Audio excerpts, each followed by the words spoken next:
The altimeter's maybe a Yeah, foot above the bottom. yeah. Normally the offsets are done and set so as it's from the skids. Yeah, but little Herc's a little bit of an abandoned stepchild. It might or might not have been corrected. Big Herc's been pretty well dialed in by now, but little Herc might have been forgotten. Okay. That'll be helpful for our annotations, just for future reference. Thanks, guys. Yeah, have a look at it next time I'm sitting down, and that should answer the question of whether it's offset or not. You get a good idea when you look in the downward facing camera that's just in the middle of our bottom screen. Gives you a reasonable idea of just comparatively how high we actually are. You see the bottom of the skids right there. Yeah, I'm looking at it. It's incredible how dense the nodule field is. You can see in the down-looking camera really easily, and then out in front of us, field of nodules for as far as the eye can see. Yeah, it's quite impressive. I don't know if we can look at this. Yeah, let's test our hypothesis here. Thanks.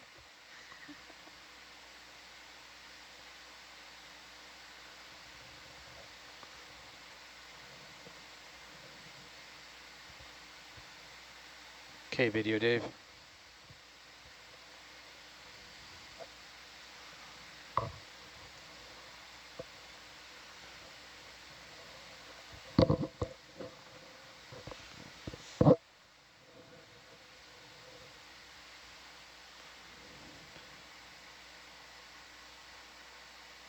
Oh, that's one of those pickleball racket looking things. Yeah. What do you think it is, Mike? I was going to say it looks more like a butterfly catcher net, but hey. I'm going to go with barnacle.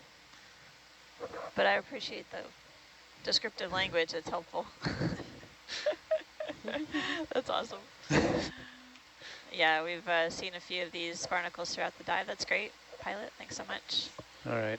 Throughout the dives. Making note that altimeter measurement is totally hooey right now. So Okay, as soon as I pick up, let's see if it jumps to like a real...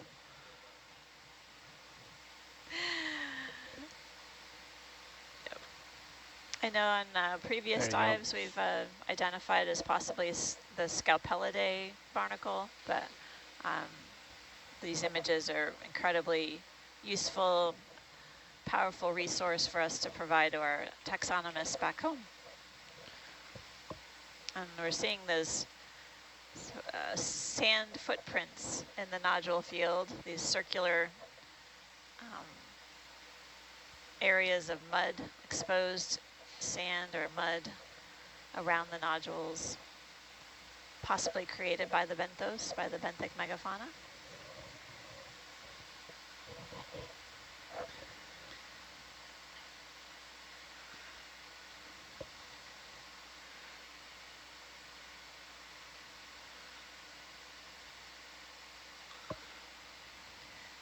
Looks like we're coming up onto another sponge.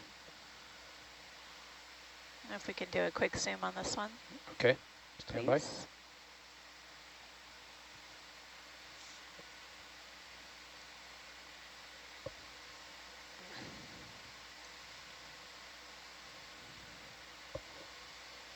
Okay, Dave.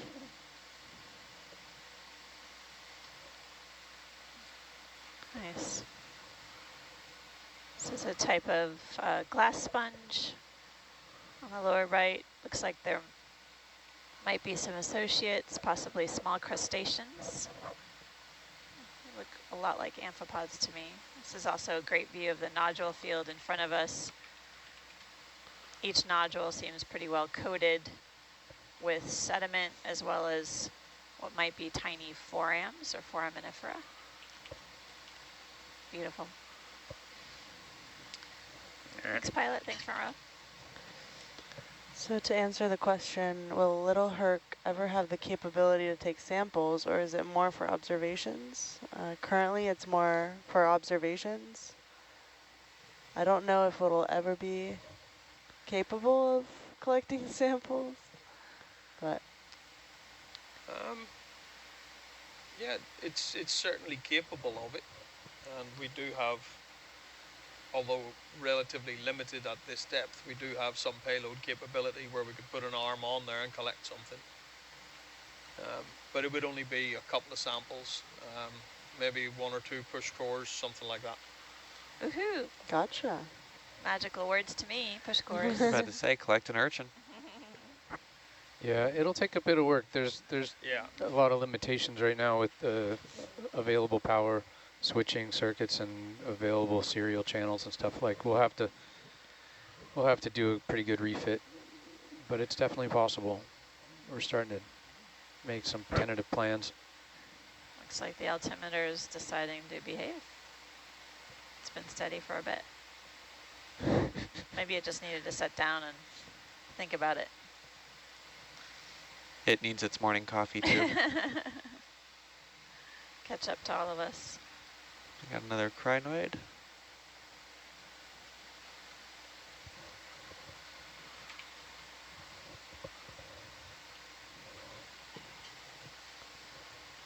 So Todd, are you drinking coffee because of the last minute dive, or?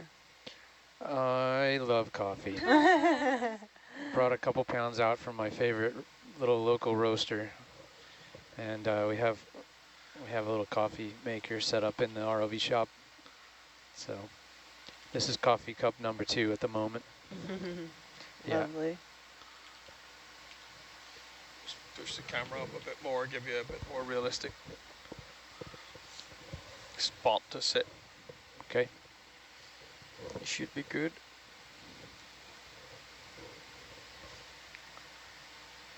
Yeah.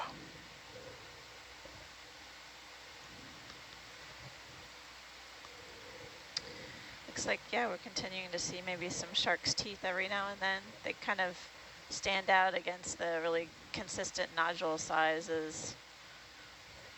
Odd shape compared to the round nodules. What's this little thing? Looks like we're Looks like we seeing got a fish. Maybe. You guys said that at the exact same time. Jinx. Fish spotters 101.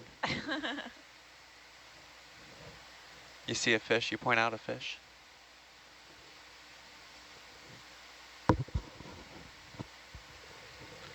All right, Dave, you want to go partial? We're also seeing more encrusted rock here too, right? Just kind of recently on the seafloor. So taking a closer look at this cusk eel. Seems like a similar body form to what we've seen throughout the dives.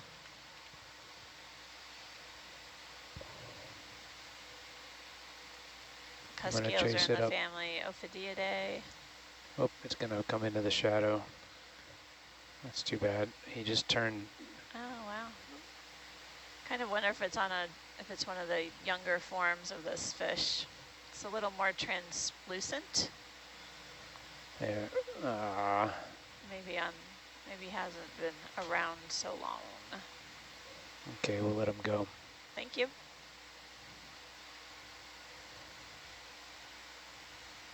Maybe there are different sizes of nodules, or interesting, the field is really varied. So those might not all be shark's teeth.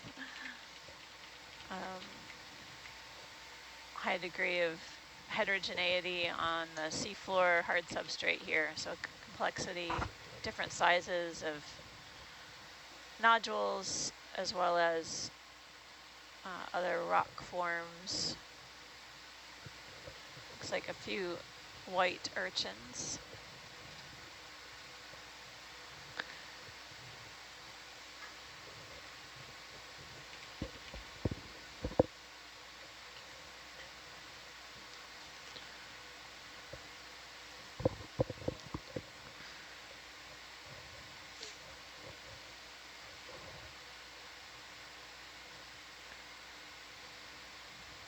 Kahena.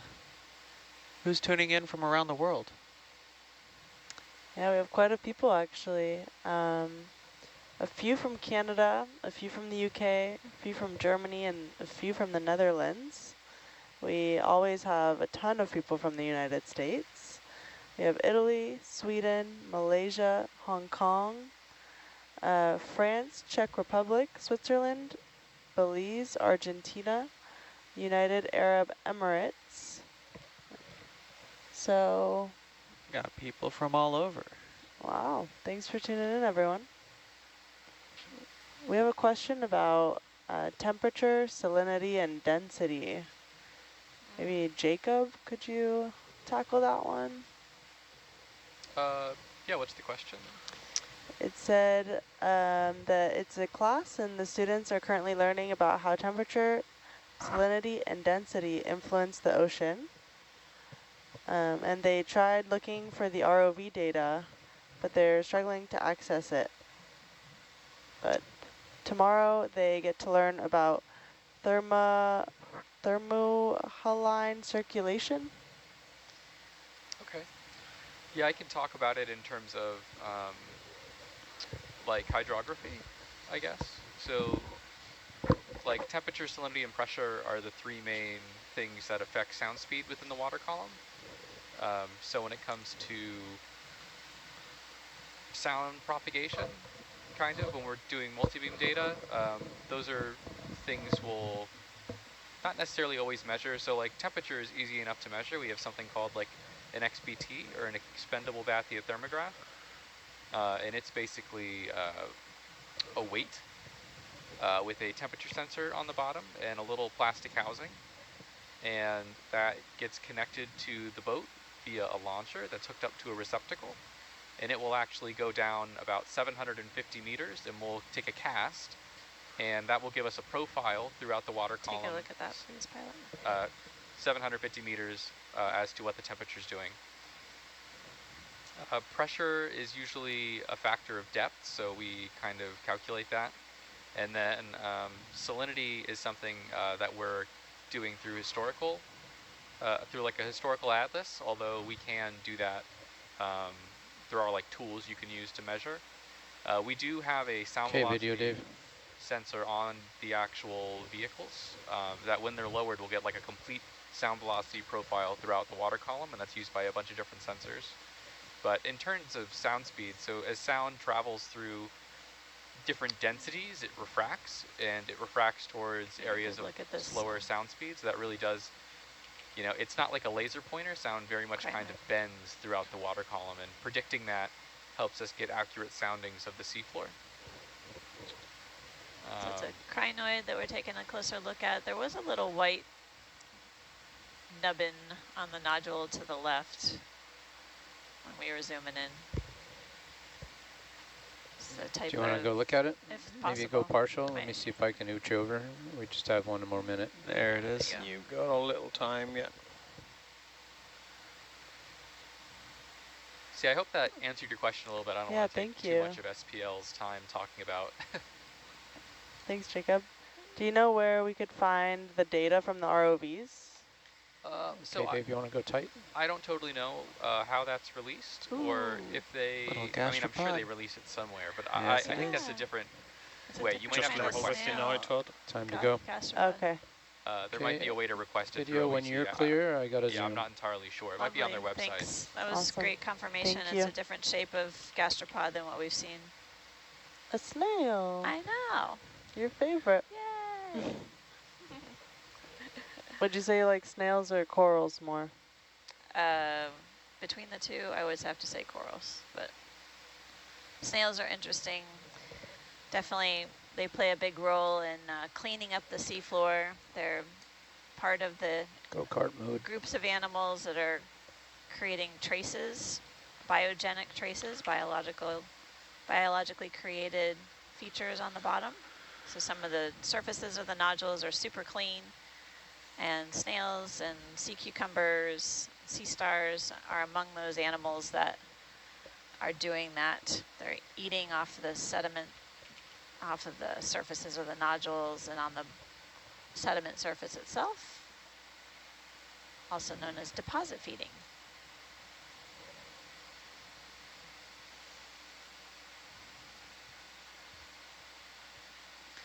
Corals are just a whole other group, and they're interesting in their own way. A lot of interesting colors and shapes and a variety of different functions.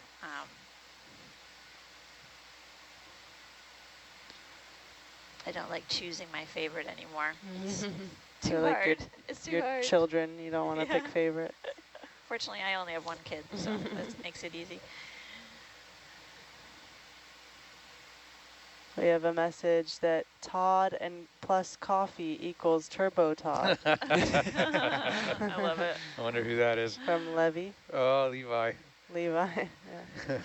Levi. Levi's been out here. He I was know out here Levi. on NA 174. A fellow pilot, electrical engineer. Can we zoom in on this? Just a couple trips ago. Coming That's up. right. Looks like a carnivorous sponge, maybe. With possibly something on the stalk. Ooh. A little habitat. And there's also something really tiny off to the right, but I think that's just another... Actually, I can't tell what that is. Okay, Dave.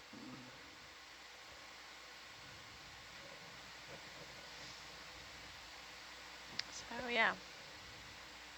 Well, it looks like it might be an isopod towards the bottom. But we're zooming in on, oh, and also at the top. And one at the Tippy top. Yeah.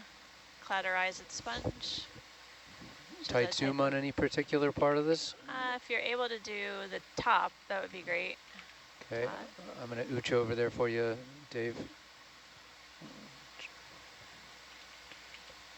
Get a closer look at the top of this carnivorous sponge. I'm going to It's bump a up and I'll try to Cladorhizid. center it. And then it looks like a little isopod is just perched on the tippy top, or on the underside of the top of the sponge. Just another minute. Okay, I'll try to hold that steady. Nice. Beautiful. Oh, It's wow. really interesting texture. It does have an interesting texture.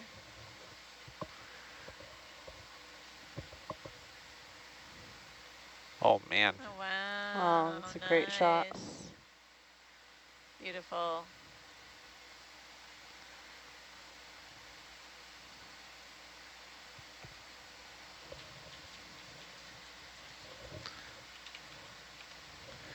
Perfect. Thank All you so right, much. Dave. Perfect.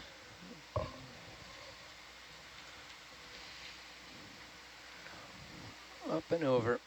It's interesting that glass sponge, or excuse me, the carnivorous sponge, Cladorhizid, the ones that we've been seeing have had spines coming out of the top, I'll just and do that a one flyby lacked here. spines, so I'm not sure if that's indicative of anything. You see a fish, you say a Fish. fish. Look. Fish. A big one. Yeah, it is a good size.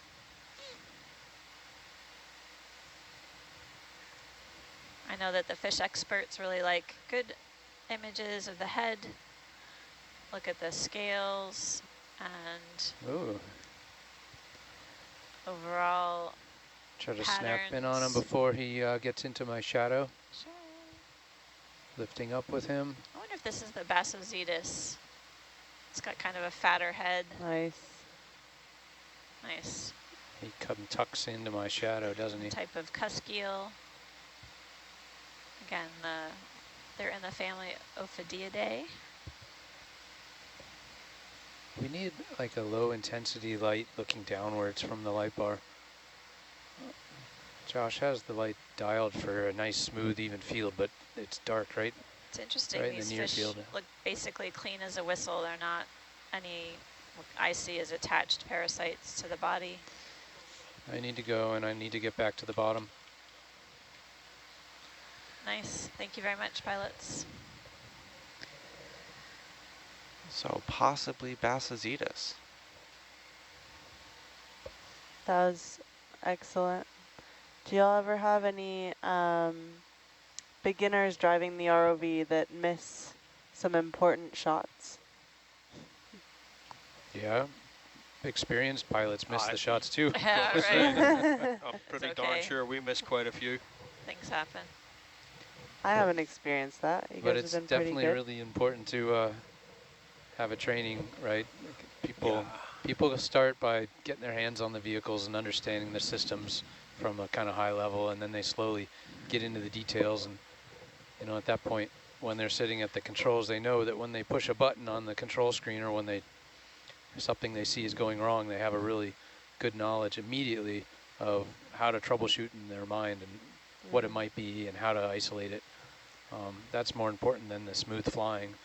The smooth flying is the easy part, and that comes pretty quickly, right? For some. I could disagree. For some. If I you think want it's to, really tricky, honestly. if you want to video evidence of how badly it is from starting, ask Adam. He's got a video of my piloting skills when we were back in Morrow. Okay, you had really Nice. challenging conditions. There's Yeah, a we'll reason go with that. why when I'm asked what I do for a living, I tell people I'm a poorly paid cameraman. That's basically my job, is to give you the image. That's it. The rest of it is all window dressing, really. It's all about the image. Yep. And sometimes I miss it. But I don't get paid for this anyway, so that's fine. It's a labor of love, it's a passion. Really good hobby. You all get paid?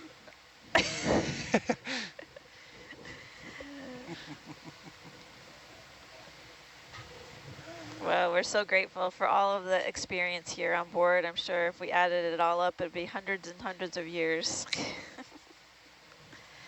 And that's just video, Dave. Oh, heard it coming. Heard it That was a coming. good one.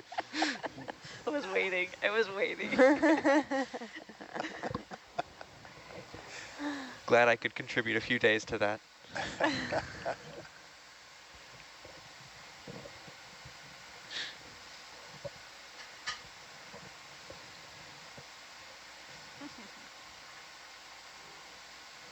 Gotta have a sense of humor out here, that's for sure.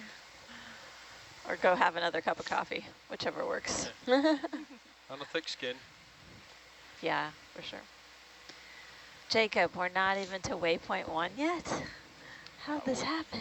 Well, we pretty much took the dive right after the blue water, so I'll take that as a positive. Okay, we just sort of sat down on the seafloor relatively recently, is what you're saying? Oh yeah, we just sat down before we got on watch, basically. Cool. 2.5 hours ago, roughly, I think. Oh, Okay, well that's pretty good then. Yeah, and they had to like orient and get themselves situated before they started progressing. Yeah, makes sense. So yeah, maybe like an hour, hour and a half they were going. We did a little experiment when we first called up a ship move, how long it took for Atalanta to start feeling the move. And it was just over 10 minutes. Yeah, and which is something to think about too. It takes 10 minutes Go that way, okay. for me to respond to something. That's a sign. That's a sign. What's that way? Let's see. Somebody's saying go this way. Okay, where's the X? I saw it. I'm looking for the X. X marks the spot. Where is it? I didn't see what people were I looking didn't at. see it either. Sorry. I Or missed else it. I would. There was a arrow-shaped Holothurian CQ tracks. Yeah, exactly. Oh, wow. They're trying to tell us something. Yeah, back row misses them too.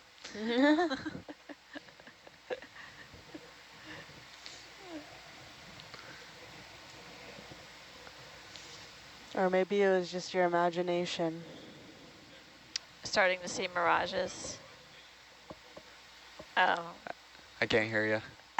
I can't hear you either. We see mirages. I keep those conversations off SPL. Top secret. Alien communication.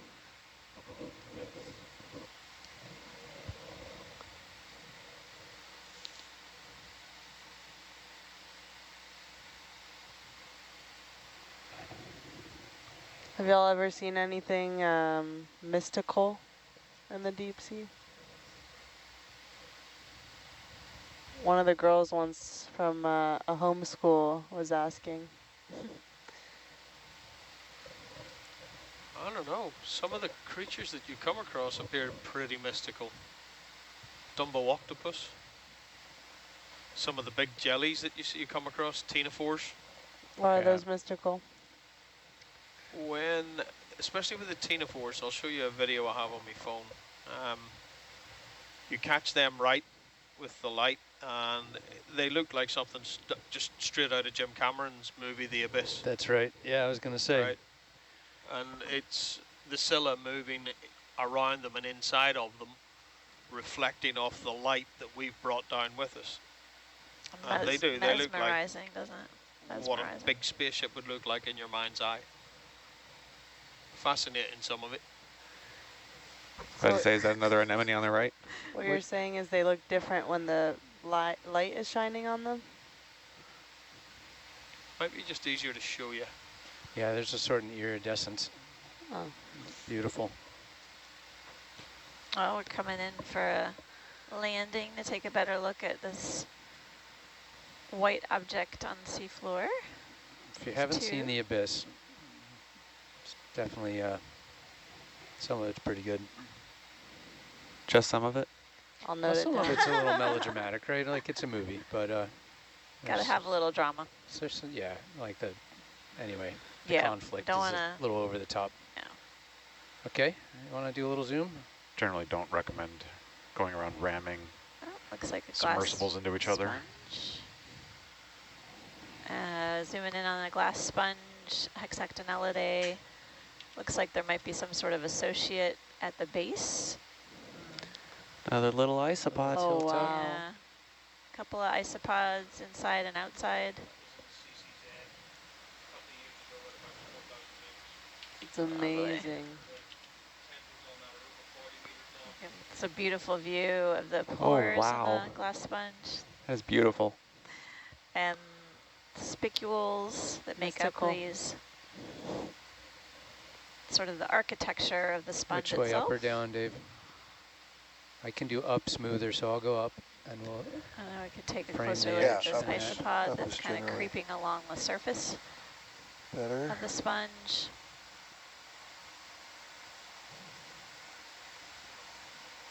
All right. The isopod might be feeding on particles that are getting trapped on the sponge itself. So it's stealing food. Yeah. Okay, time to go. Food stealer. Thank you, pilot. Thanks, front row. Yeah.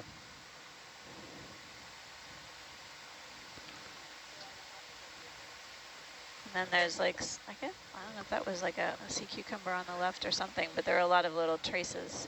I was about to say, So it that- could have been either a sea cucumber or another glass sponge, and I was leaning Yeah. towards a cucumber. Yeah. Given the traces, I was also leaning that way as well. So speaking of the abyss, what's everyone's favorite underwater related or ocean related movie? The Abyss. The Abyss? That's up there. That's a good movie. Yeah. And there's That was another good. movie that's apparently you're not allowed to talk about on this boat, but it's actually pretty good and really funny. That looked like a sea cucumber. I agree. A little bit satirical. Oh, that one with the people who wear hats. Uh-huh, that Ah. one, yeah. People who And wear hats. This operation actually went on the enemy ship for a season on the Alliance as a NATO vessel. That was pretty fabulous. That's fun. Nobody's favorite is Jaws. Uh, Jaws no. is kind of long. Jaws is kind of long, I'm going to be honest. What? The movie, it's like, what, it's well over 2 hours. Oh, Are you sure? yeah, I'm pretty sure it's only about an hour and a half. yeah. I don't know what I It's was just thinking. slow. Memory retention problems. It's all those screens. They've rotted my brain. Screams? Screens. Oh, screams. Those two, though. There are a lot of screams. Kids these On the days, boat.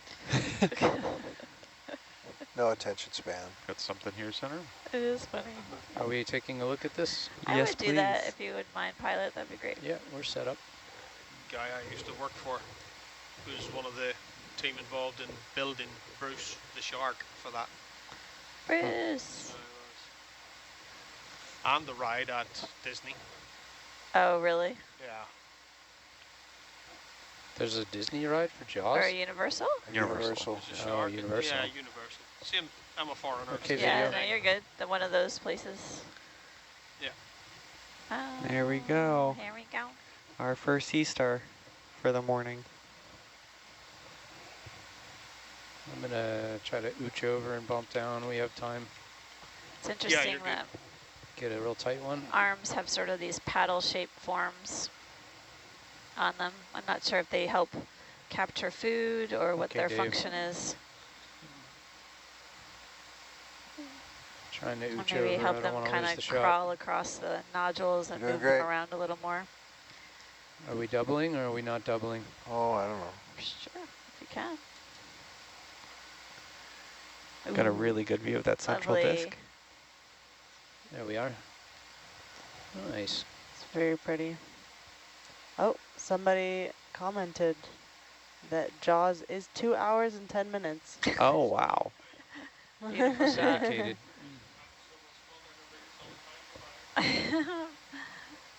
Beautiful shot of the Seastar. We've seen several on the Good one, dives you're good video. in the Cook Islands so far. Many of them have been in the family of Freyellidae. Looks like a little pteropod test at the bottom.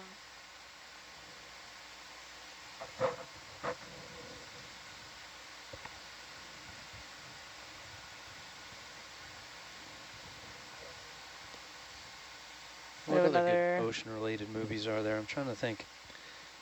Finding Nemo.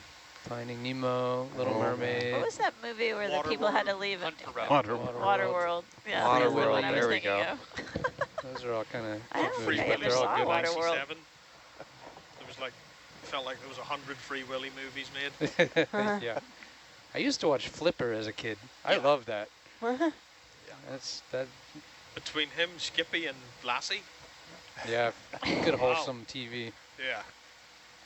There's a couple on, like, people living on ships and stuff.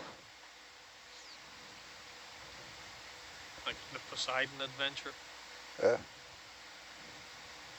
I What's- saw a movie when I was a kid. It was actually a short in between movies on a Saturday matinee.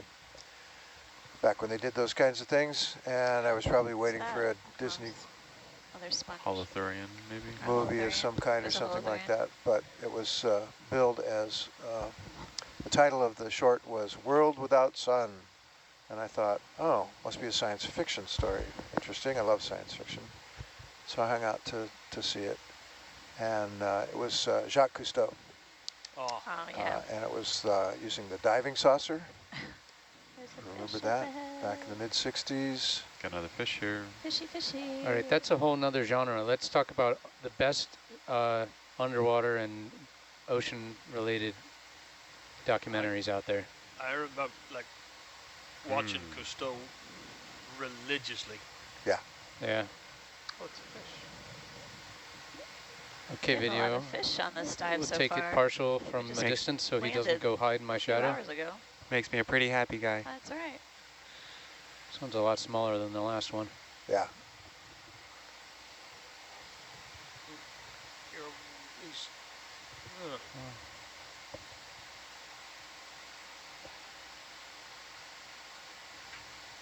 You ever Alright. had anything chase the laser pointers? catfish. Uh, Here all night. Looks like another cast. You want cusk to eel. try to get tight on his face? He's frowning at us. definitely frowny. Hold it, hold it. Come back to it. There you go. How are we doing, Frowny, Dave? frowny We're all right face. on the Cusk cable? eel. Yeah, we're good. He has a human-looking face. Looks like a grumpy old man.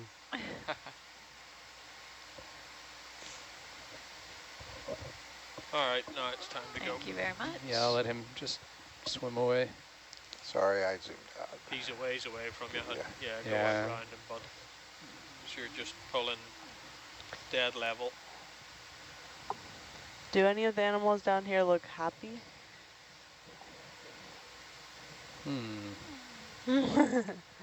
I'd say some of the anemones, when their tentacles are out and kind of waving around, it's kind of happy. They look That's happy. That true. is pretty happy. Yeah. That solitary hydroid from 2 dives ago, I was pretty happy too. Good point. What does happy look like when you don't have a face, though? Sunflowers and, Yeah. I guess It it's hard evokes to positive emotion when There you you look at go, it, Todd. right? it's hard to look happy without color. What does happy look like when you do have a face? Usually a smile. Like you. Well, yeah, but then I'm always smiling on the inside. Right? That's a deep question, that one. we're in the right place for it. Yeah, what does happiness mean to all of you? Oh boy. Let's go in a circle. And And the next, there's a glass sponge over there. Yeah. You can zoom in on. Fecal cast in the corner. I think it's time for another cup of coffee. what is success in your eyes? Are these underwater creatures successful? They're Waking here up the and next they're morning. alive. I would say that's pretty good. I bet they're proud. There's not many of them. Another urchin on the right. The last one standing.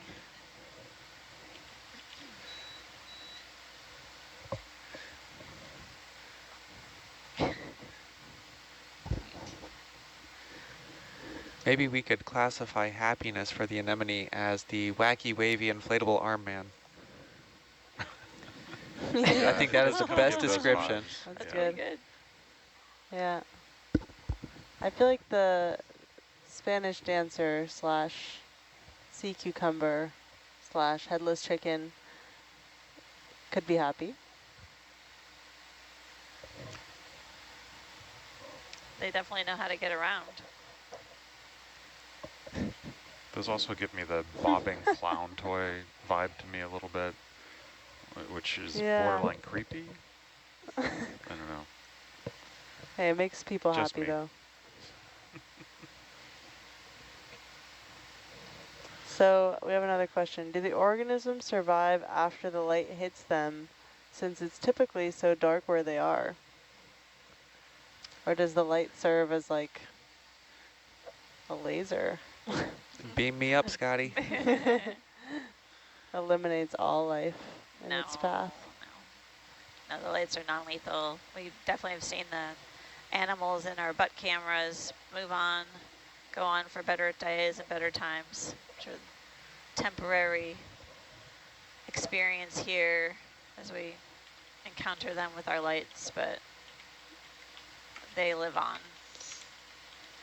It would be cool to make a movie from the perspective of the organisms down here. I'm sorry, what? Yeah, like a crinoid's eye view Mm-hmm. of the world. It'd be a bit tricky because it's dark usually, but The It'd movie be a is fun 3 hours animation. long, Yeah, it'd be like 5 hours long. and you see one fish go past. It takes a long time for that but then ROV Kind of like an visitor. alien invasion movie for us, though, isn't it? yeah, Right? exactly. The alien spaceship came down and Our visits are so brief, and though it's like it would interesting to imagine like how would it change the culture of the crinoids? right. Great white shark is like Will Smith and just comes along and beats us all up, drives us away again. Bites the tether. Who is the hero in this movie? Is it going to be the headless chicken? Sea The cucumber headless chickens and ninja. come to the rescue. They're cracking. The octopus is actually the evil guy, the villain. Jackie Chan's doppelganger or something. Are we able to sit down and Yep. take a closer look at the urchin? Down The here? one near field? Yeah, the near field. If far field's easier, that's fine too. And here I thought you were going to ask if we could sit down and start writing up this script. There we go. Let's start. We should do it in a series, then people can get hooked on the first video. Since it's the abyss takes a long time to get down here, so extend There's it a out. 5-hour start to the movie already. Short, Still such a good movie, though, The Abyss. short time series. Okay, Dave.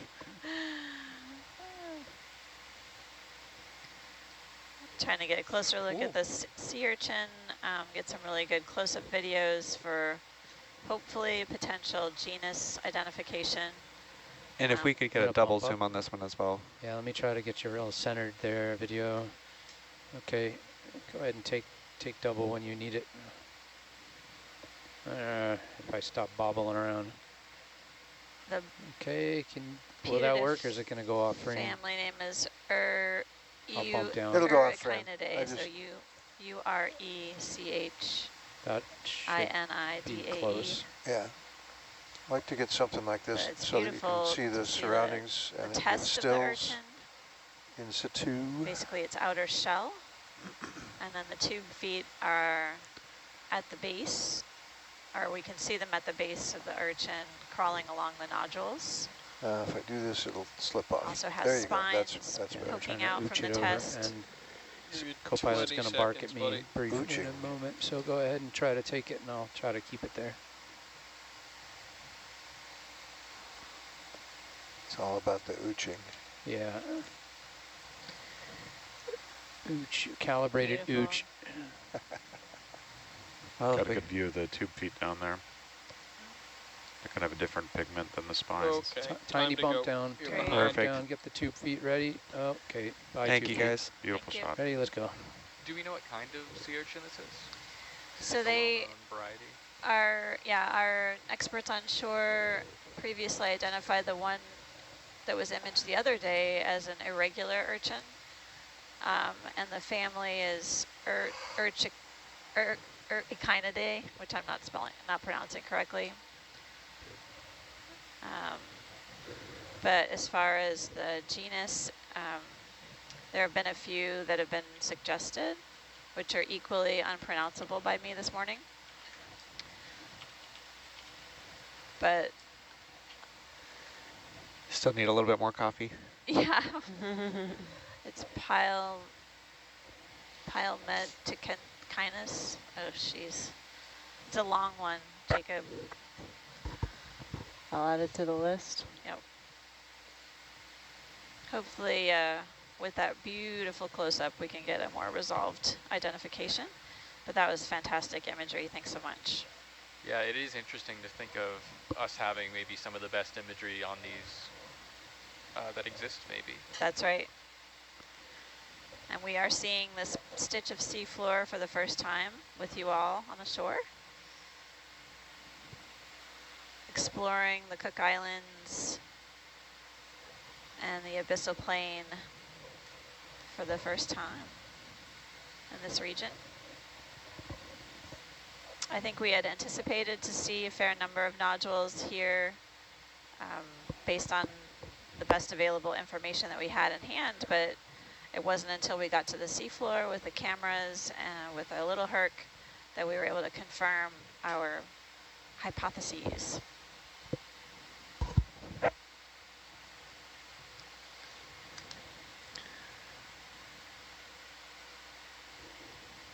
Yeah, we have people here from the US, UK, Canada, Netherlands, Czech Republic, Ukraine, Sweden, Palau, Malaysia, Italy, Israel, Hong Kong, Guernsey, Germany, Switzerland, and Brazil. Oh no, Belize, not Brazil. Wow, Yes, welcome everyone. amazing.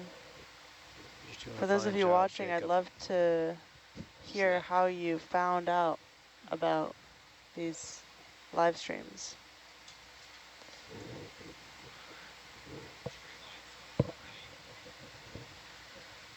It's like a Polychaete. crinoid on the right. Oh, here comes a polychaete. Is that a floater or That's a a swimmer? floater.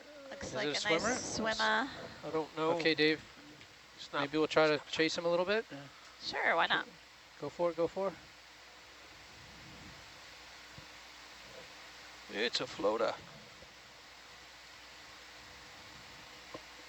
This is a type of polychaete. Interesting, it's not really moving around. Oh, there we go. there we go. Oh, Now he is. You just have to wake him up a little bit. he seems happy. Hairy legs, parapodia, paired feet. Oh, he's And swimming vertically. Come on, come on, come on. We've encountered a few of this this type of worm on the dive so far.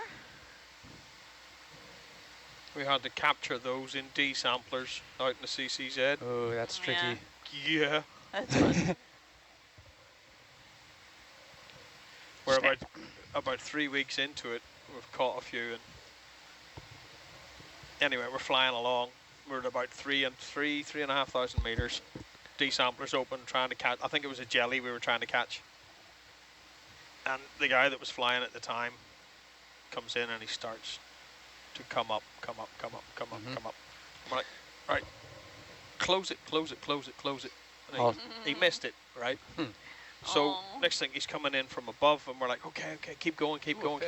And he pulled back, and we're like, what are you doing? He says, well, I've got to get it in the sampler. He says, Eric, it's open. He's like, what? It opens at the top and the bottom? Oh. 3 weeks. Oh, jeez. Oh, man, whole control van was just roaring. That's hilarious. Those are tough. I will corroborate that story. Actually, I was there. Dave was there for that. Okay, yeah. video Dave. Fish shot. Fish shot. He's cooperating, staying still at the moment. Yay. Not And profile promising view. that I'll stay still, but we can try. Posing for the camera. So what do these eat down here?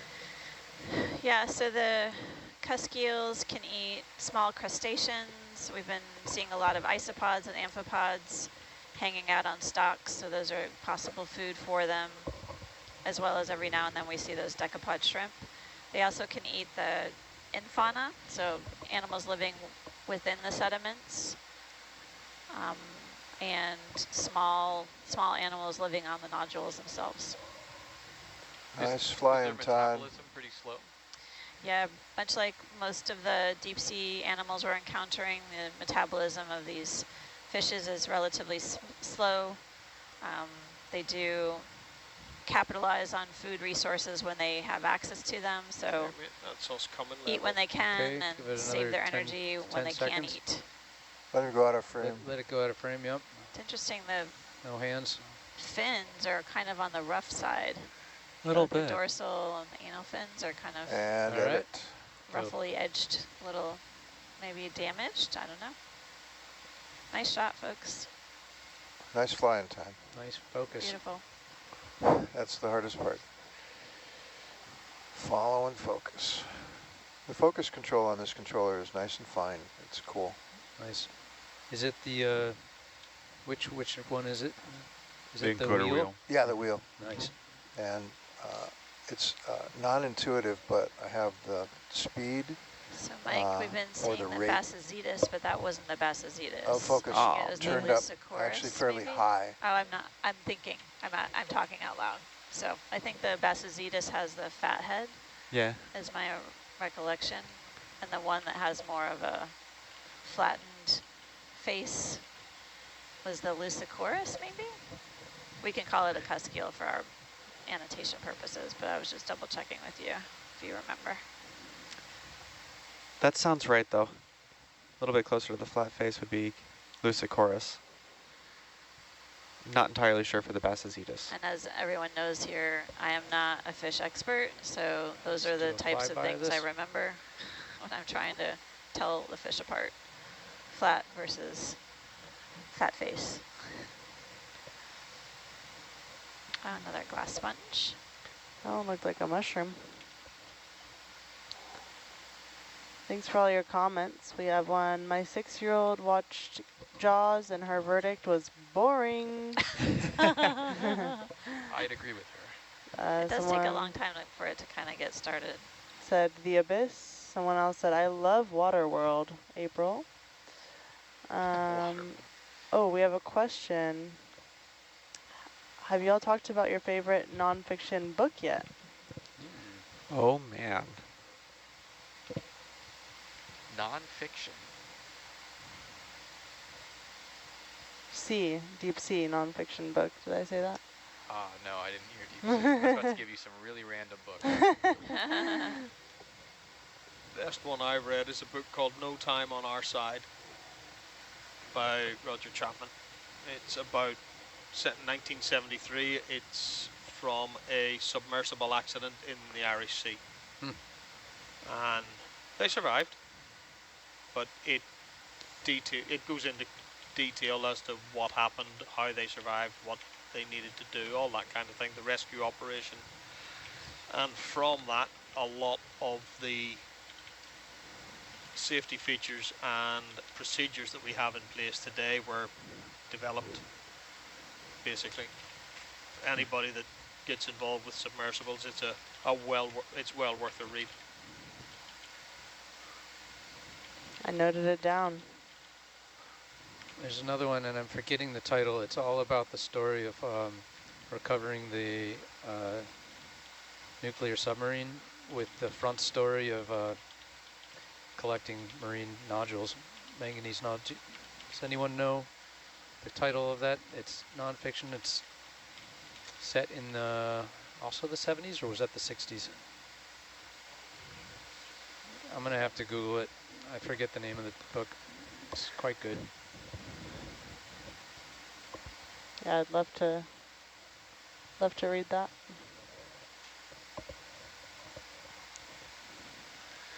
Project Azorian.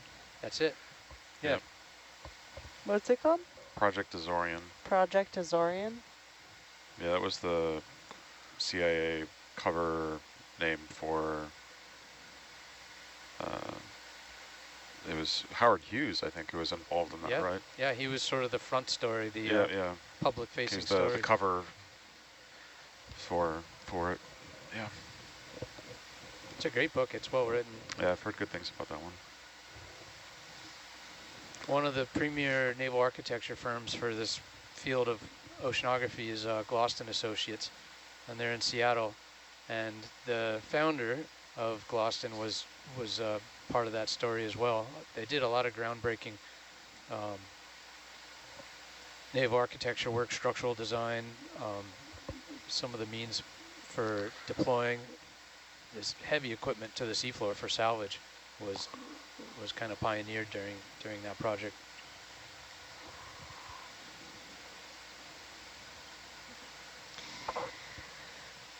Excellent. Somebody sent us a soundtrack for our Deepwater movie as well. Ooh. It is John Cage. And it is a modernist composition called 433. We'll have to give it a listen later. There's a book that's really close to home for this group called Sea of Glory. I don't know if you've all read that. It's about the U.S. exploration expedition that occurred in the late 1800s, commanded by Wilkes. And essentially, it's a multi-year expedition. First one that the U.S. led, and resulted in the development and build of the Smithsonian to house all of the collections of the animals and artifacts that were amassed during the expeditions. Oh.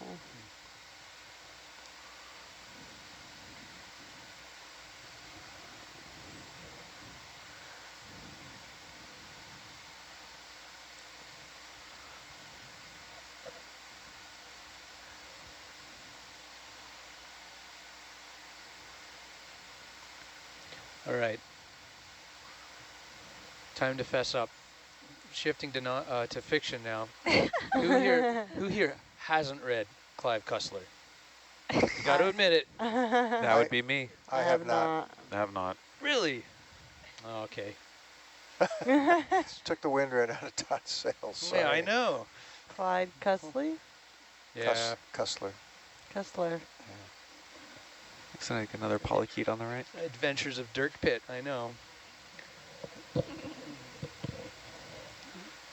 What do you love about it? Oh, it's terrible, but fun.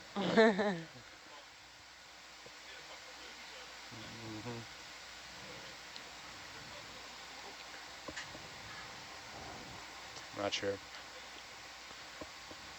You're not on SPL. I think that's by design. Yeah, it's intentional. I But get to I wanna imagine what he's talking hear- about. Oh, we have a lot of stories coming in for how Get people heard about the lasers live back on, stream. please.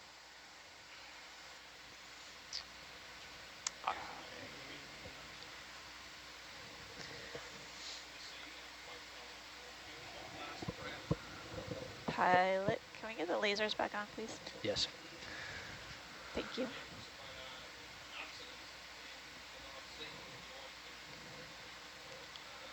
Also, I think if we have some time, I think it'd be nice to stop at one of those smaller white spots again, see if it's another gastropod.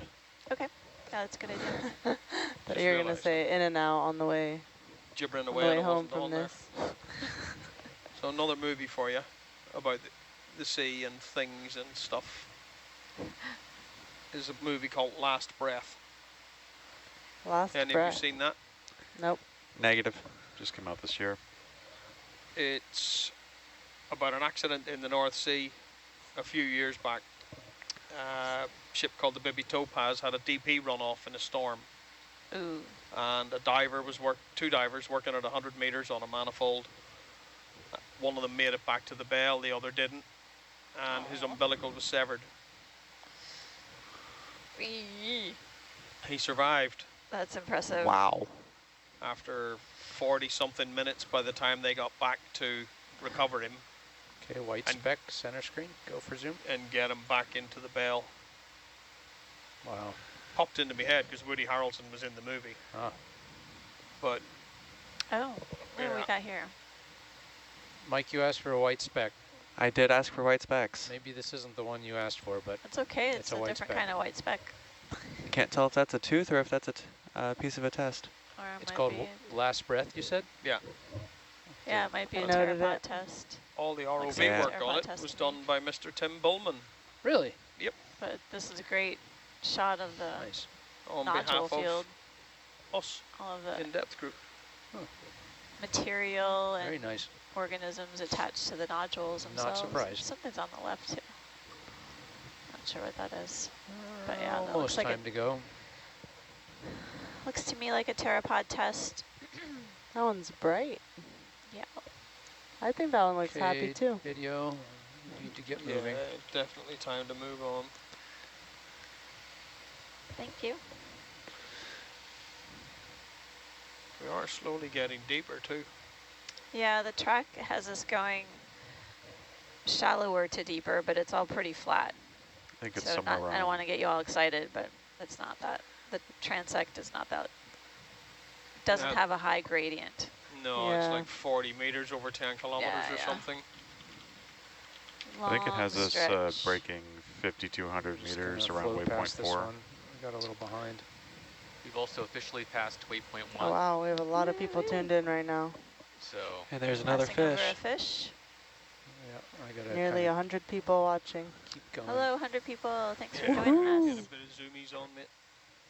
And stories about how people found us. Yes, all right. So one person said that they found out about the Nautilus live as a YouTube, quote unquote, you might also like, off of Ocean Conservation Namibia. Yeah, you're good. Someone else said that they've been following for many years and posted screen grabs on Facebook for the science community long before we were doing our own clips. Someone said that they kept the live stream on in the background while working on their master's in marine science degree and then got to sail on the EV Nautilus several years later. All right. Wow. Full circle moment. Dreams do come true. Someone else said that years ago they heard about the live stream from Okeanos and they loved it. They were exploring off of the east coast of America with lots of colorful coral and fauna. They would live stream it on the computer and watch it while doing their other stuff. If something exciting happened, especially on octopus sighting, they'd yell, "Octopus!" and their kids Maybe would come scream. running. There might be a little screaming involved too. Their kids would come running. I'm sure their neighborhood thought that they were nuts. I love the enthusiasm. It's so great to get excited about what we're seeing. And it's wonderful to share it with you all. Yeah, keep sending in stories. That's awesome. We have a great team out here at sea. Really awesome, able to produce and provide you with the images of the seafloor live. We're trying our best to tell you what we're seeing. And we really appreciate our shoreside scientists who have also been contributing throughout the dives with their insights and expertise. Yeah, we have a hi, Uncle Jacob. Damien likes the boat. Aw, Damien. Hi, Damien. That's my nephew. Cute. Hi, Damien. All right, we have some comments about the movies. I saw that movie and that was insane. And to think he didn't even have any lasting effects after going without air. And then Last Breath is on Amazon Prime. Okay. Good to know.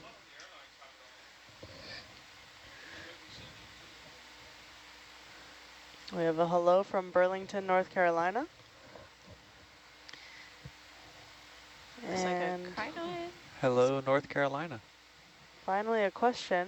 I'll just do a quick zoom on this. That'd be great. It's kind of Get off a track. confirmation of the crinoid, maybe?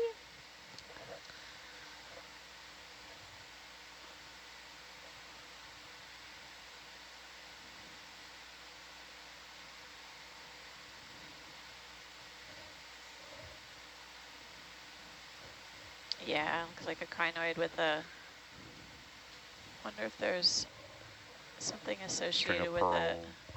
stalk on it too.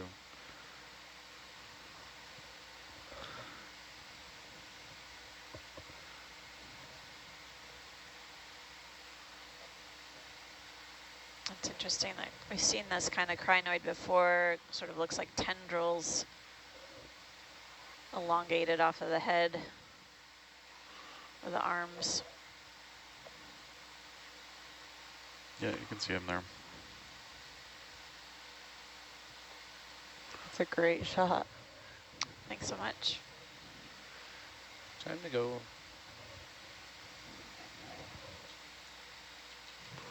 I loved how the waves kind of looked like the wind blowing. Did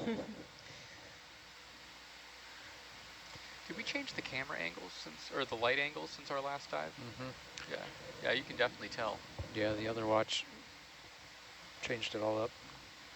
They're broad, they're wider. It's a little less hot in the middle when we're flying along, but there's just a little more shadow up front in the near field. That's why, at first I'm like, it almost looked like there was less sediment, but now I'm like, no, it's just the shadows being cast. Yeah, they also adjusted the ones underneath, so that helps to fill it in a little bit. You can sort of, if the light is real oblique. So for the question, what do we think of the spots on the light sediment being petroglyphs made during the Paleo ages?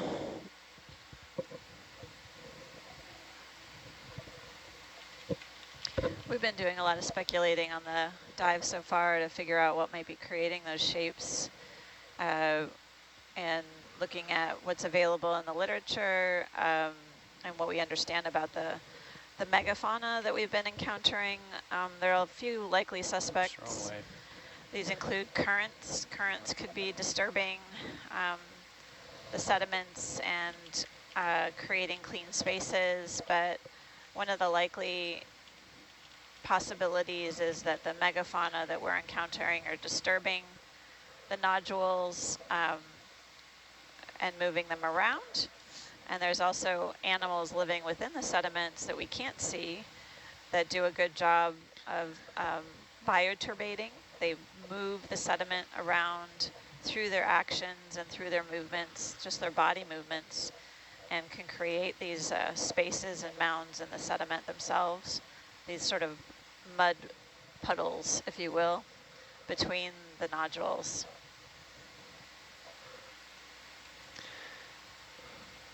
Steve Oskovich has commented that the crinoid that we were just looking at The small spots on them might have been small mesostomid polychaetes.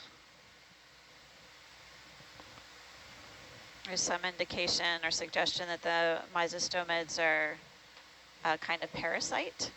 I don't know much about the kind of relationship that the mesostomids have with the crinoids, but definitely would be a great place to live on the arms of the crinoid, being able to take advantage of the crinoid's access to food and live off of the crinoid's resources. So sometimes these relationships between animals, these associations can be positive, negative, or neutral. But there has been some suggestions that those are parasitic type of polychaete.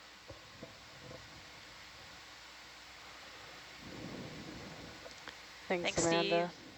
Steve. Thanks, Amanda. Thanks, Steve. Kahina. Thanks, everybody. I'm going to go do an interaction. Oh, have fun. I'll be back. Say hello to everyone. All right. That's a lot of interactions.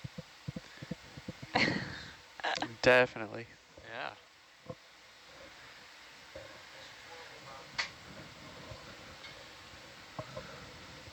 Thanks, Steve, for your personal account. He says that, for the record, his first telepresence cruise was on the Okeanos Explorer in the Northeast Canyons in 2013. And that was led by Martha Nazinski and myself, as he puts, narrating deep sea TV. And since then, he's been hooked. We really appreciate Steve's contributions. It's been really wonderful working with him throughout the years. And it's just been an incredible resource and a great shipmate. Got to sail with him in 2017, looking at the marine national monuments throughout the Pacific, exploring the deep sea with you all. You want half that? I see a really clean track on the seafloor in front of us, created by those deep sea deposit feeders, possibly sea cucumbers. That sort of darker area on the seafloor is cleaned off nodules. Those Looks animals like do a they're- good job. Looks like there might be one at the head of a Eating track just ahead of eating us. debris on the seafloor and gathering up that organic matter for nutrition. Yeah, good spot, Aaron. Looks like there might be a sea cucumber coming up. I don't know if we have time to take a look at that pilot.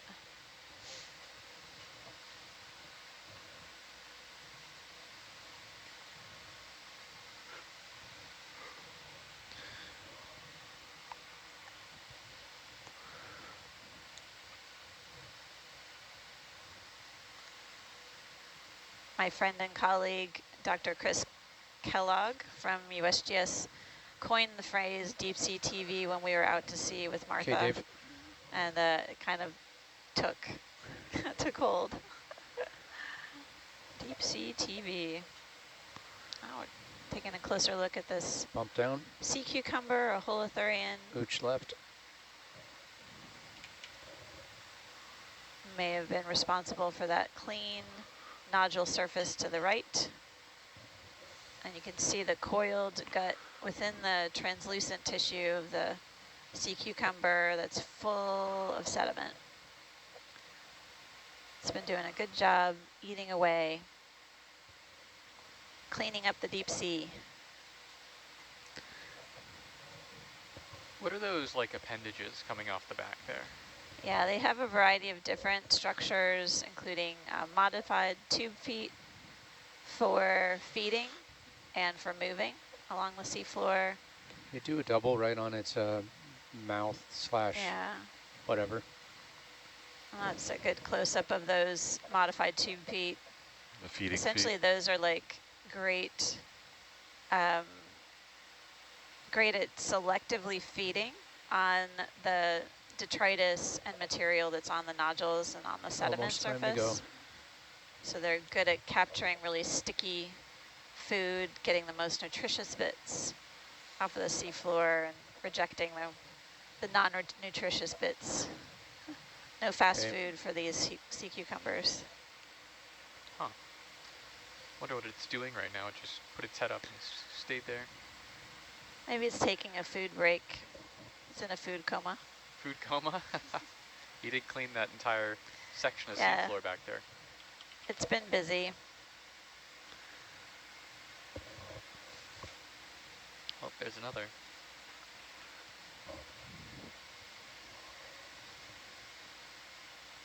But Jacob, your question basically points out that there are a lot of different parts to these animals that we use to help identify them. And in some cases, we're able to make good IDs from the images, but in others, we need an actual collection to then look at more detailed parts of the appendages, spicules within the animals, finer structures, and sometimes that work requires a microscope and a specimen in hand.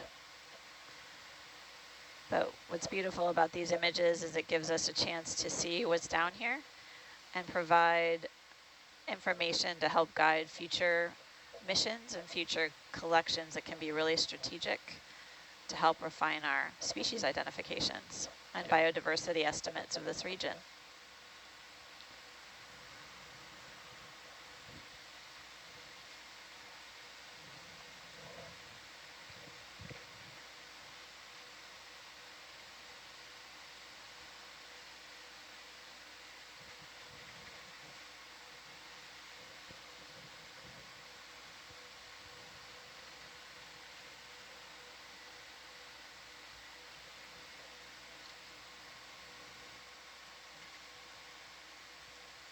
We have a whole database full of images of abyssal holothurians or sea cucumbers. It's quite a lengthy list of possible suspects.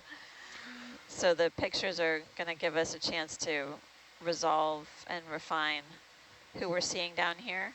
And I know the team out here is keen to at least help gather more images and create an update or add to the database so we can improve our identification of the abyssal plain fauna.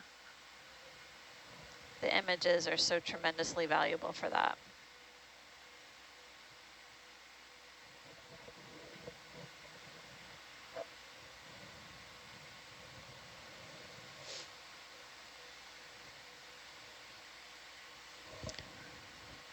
Looks like another cucumber.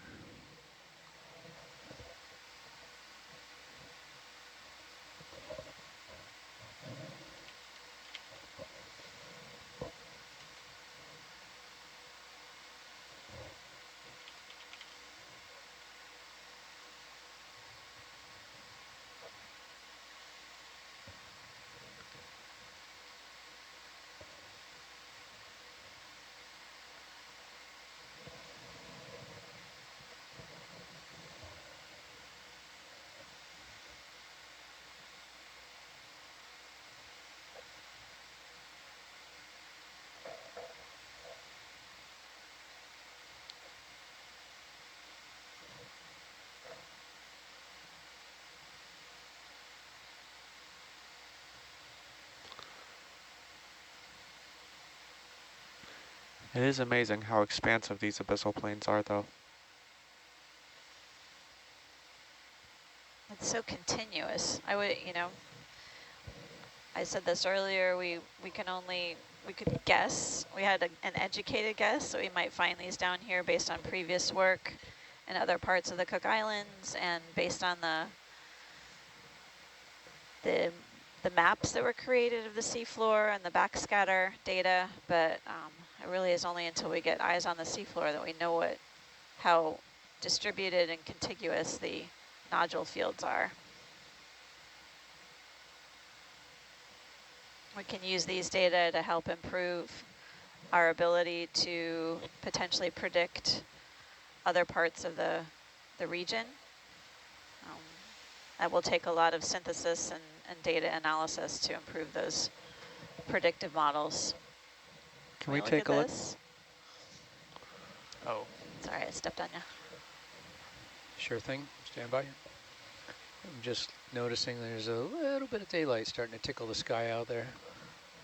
Sunrise? Not quite, but am I I'm looking at the wire cam. I was so excited to see the sunset yesterday. I know. Not through a camera. Okay, Dave. Oh, I think we're going to see something different. Is that a star? I do believe so. Kind of funky. Maybe. Huh? Maybe not. Maybe garbage. I need to go tight to identify this. I don't know what we're looking at. Oh, interesting. That's not what I thought we were going to see. What is it? Barnacle? No.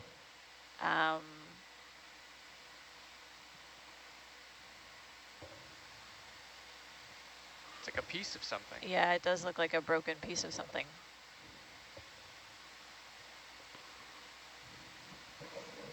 Don't think it's moving. No.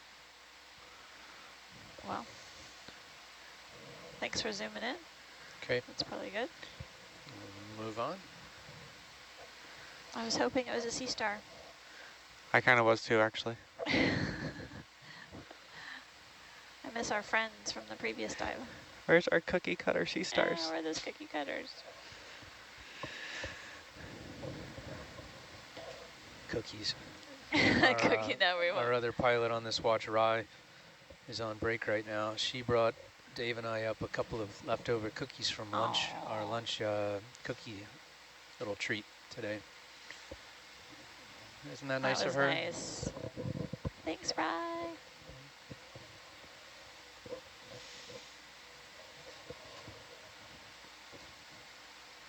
I think we might get shortbread today, if anyone's interested in our snack of the Shortbread. day. I got a preview. Yep. I'm guessing we don't have any fresh strawberries to go shortbread. No, but we got We have peanut tea. butter. And drink tea. Oh, peanut butter, there We you got go. plenty of peanut butter. Not complaining.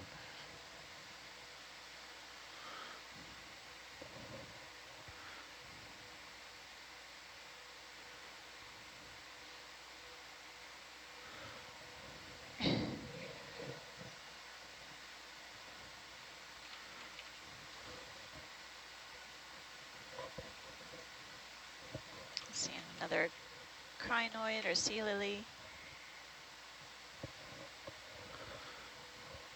See, we've seen crinoids, in terms of like echinoderms, crinoids, holothurians, and sea urchins on the dive so far.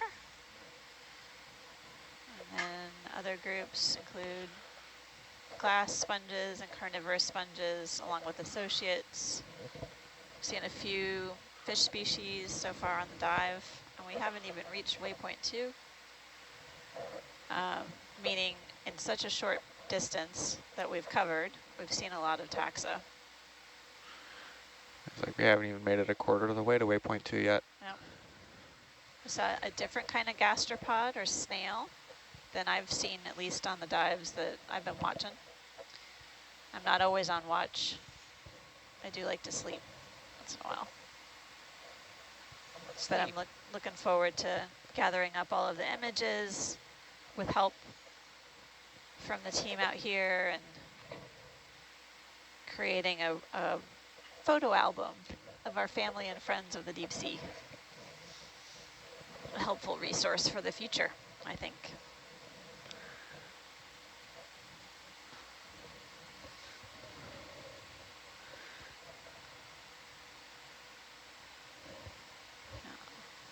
Is that Looks another like cucumber? Yeah, it looks like a different kind, more spiky.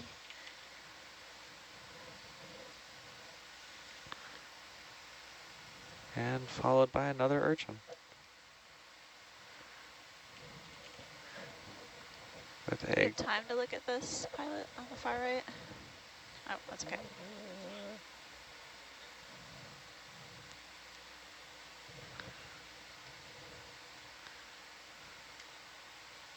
Bobble, bobble. Amanda, you're usually really good about not giving us last minute changes. I know, I'm sorry. I was looking away and I... I'm not sure we're You're going to good, clear you're this okay. fluff You're in okay. time. No worries. My Yeah, fault. sorry. I'll aspire to be better. You know better, young lady. Thanks, Todd. Young lady. Oh my gosh. That takes me back. Well, that phrase came to mind because my daughter, I noticed, was an hour and a half late to school today. Oh. I caught her too. Oh dear. Yep. Uh-oh. Wow, wow.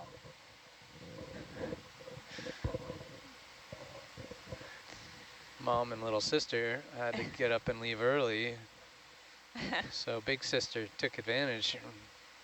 Nobody Hit the was snooze home. button a couple extra times, I think. Oh dear. Young It lady. happens. It happens. Dad I maybe do like that snooze button. I wish no one had invented it though. I feel like it's cursed forever. Dad may be in the middle of the ocean, but you still get caught. That's crazy. Apple created the Find My feature. Yeah, that's a lot It's of kind of surveillance. creepy, but Isn't it? it's actually really useful as a dad. Well, it does kind of help temper the nerves. Yeah. I'll tell you that much. Anxiety and nerves ever present as a parent. Especially when they get their license and disappear.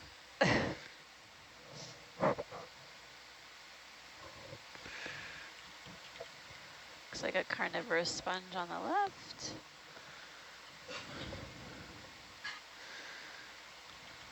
It's got some associates on it. All right, so what are we on the lookout for now? We've seen fish. I'm kind of keen to see some corals. I won't lie. If not corals, I think I'd be happy to see a few more of the gastropods. Yeah, that would be neat. I would like to get a better idea on those. Gastropoda seems so very unsatisfying. I'm back early. I think it's going to be too much to ask for some octopus on this dive. Yeah, we had a comment actually. Good to dive with you again. Maybe it takes us to an octopus's garden this time.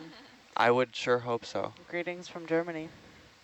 I'm back early. The elementary schoolers didn't show up. Oh, that's a bummer. Well, we were happy to have you back. It's good to be back. Your commute so far. I know, It's like all the way. 5 feet behind us. Yeah, That kind of looked like a shark tooth. I just let it pull on me. I didn't want to fight it. All right, how about we look at this? This was what? The little brownish Yeah, circular brownish. blob? Yeah. Brownish blob. I know that doesn't sound very exciting, but.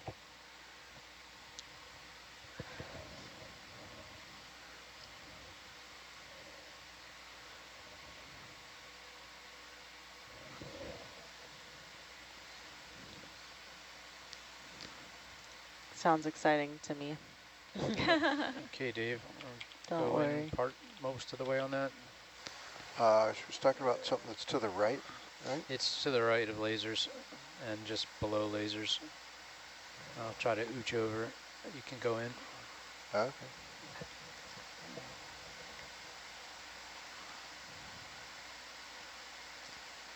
Did I get the right spot, Amanda? I'm not sure, but It's if more, we can zoom more in to on the the right. sediment, it's fine too. There's an object more to the right. Oh, that's Oh, interesting. what's Let's that say at the there- bottom Yeah, what's left-hand that down corner there? here? You see it? Yeah, center screen, Dave. Super Okay. tight. Is that a Oh, Like down a little bit? just down beneath the screen. center right? I'll try to ooch Still right. down beneath. Down beneath? You're not Yeah. looking at that little spiral shaped thing? No, No. down No. further. No, okay, I'll But tilt there's some down. nice coiled poop. I don't know. Right what there. I'm looking Yeah. Oh, there we go. Right here. at. Oh. Huh. Oh, good eye. Might just be shadows. Oh, there's little holes there. Yeah, I don't know if it's a xenophyophore test. What do you say, Dave? Another 30 seconds? Kind of nestled All right. in here between the nodules. Okay, let's just go. And there's a little critter peeking out. That one kind of No, looked. but it's fine. That was something else. Yeah. It would? You would have been amazed. Oh, well, yeah, it was, Dave. No, I definitely picked that up after we got a close up. That was neat. Is There's that definitely a lot of life to be seen, just simply looking closer between the nodules. And that, yeah, I think it looked to me like a xenophyophore test, which would be an other. We don't have a category for that of type of foraminifera.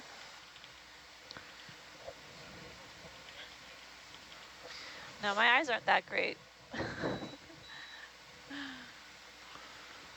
My X-ray vision. We don't have our extra pair of X-ray eyes back here anymore, so.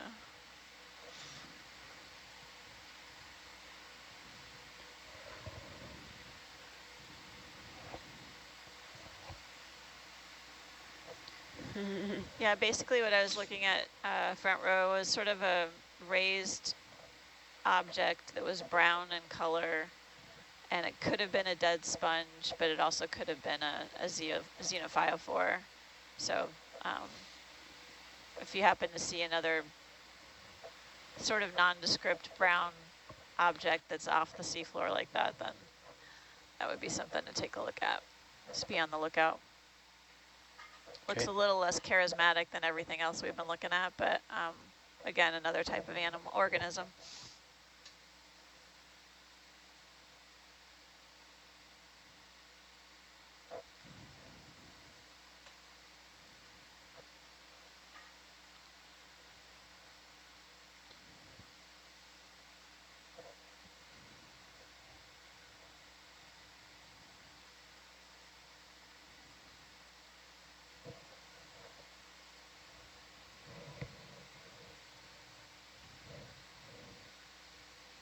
Okay, eagle eyes back.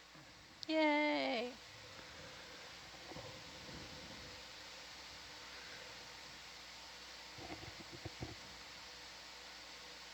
I'm going to share some narratives from the chat. YouTube recommended the shy octopus hides inside its own tentacles video y'all posted 10 years ago. I actually can't believe it's been 10 years of watching your explorations. Watching from Aberdeen, UK. Used to work for the University of Aberdeen Ocean Lab and was on a few cruises on RRS Discovery to Porcupine Abyssal Plain and also South Georgia. The first I heard about y'all was when the wee ships were being studied. I haven't turned off a single day. The scientists on Deep Sea TV have also trained up a whole community of citizen marine biologists and geologists. Sometimes we even help with IDs if the watch team is struggling. Yeah, we really appreciate the citizen scientists. So glad that we can share this with you all and that it's provided a resource and a source of inspiration. Yeah, thanks for sharing all your stories. And it's true, sometimes we do get some IDs and it's helpful. Most definitely. I'm going to switch over to the other controller. There might be a blip in the video briefly. Roger.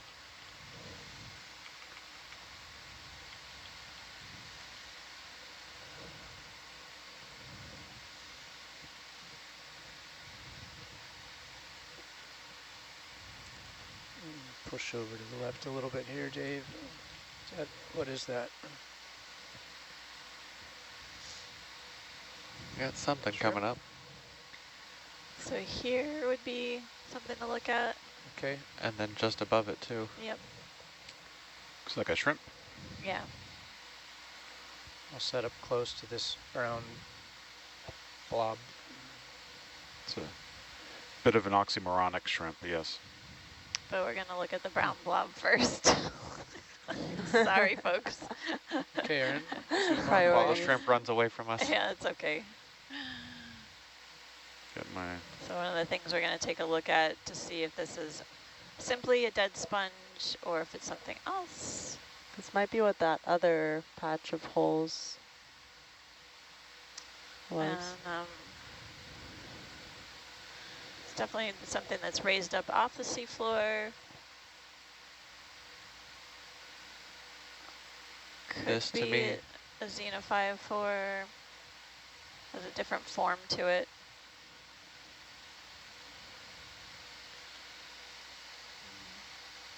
Thanks, Looks to me- pilot. I guess if Okay. the shrimp is still in view, it'd be great to take a look at that. Okay, Coming wide. let's see if it's still there. Tilting up. Yep. It still is. Shall we reach out and zoom to it? If Yeah. I pick up and move, it's going to float. It's going to swim. Wow. Antennae are super long coming off of the shrimp. Do you want to go reach out and touch it's someone? And the phylum Arthropoda. It's a type of decapod shrimp. Extremely long antennae. I'm going to have to go soon. If you want to double It's in a and great zoom tight, highlight and then I got to for- go. Wow. for everyone. Beautiful. Lovely, lovely shot. You can see their appendages as the shrimp is creeping along the nodule surface. Time's up, Okay. guys. We And gotta this go. lovely, lovely video. Thank you. Glad the shrimp decided to hang out for us. And up, push, and right. Here we go.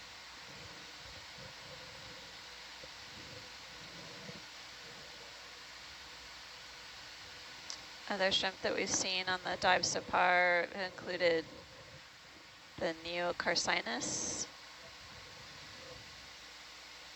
Neocarcinidae, Nematocarcinus. To take another look at the images, double check our IDs.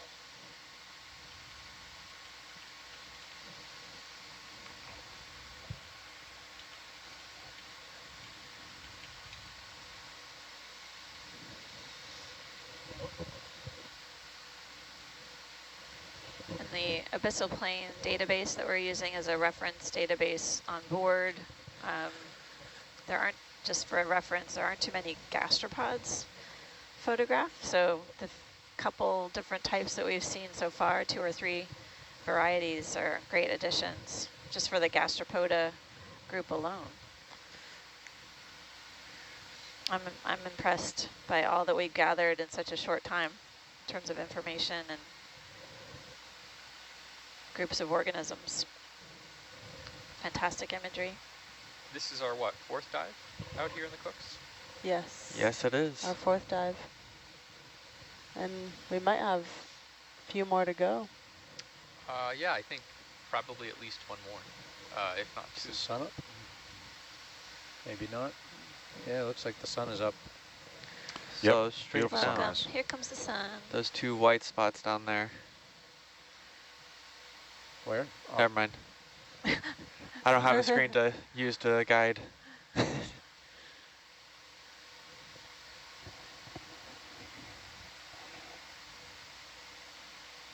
So how is the current doing currently? not really noticeable.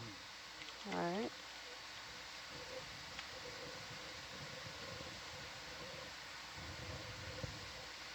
So when Just there's, go off stick for a second and we'll see. I think there might be just a little bit in my face, in Little Herc's face.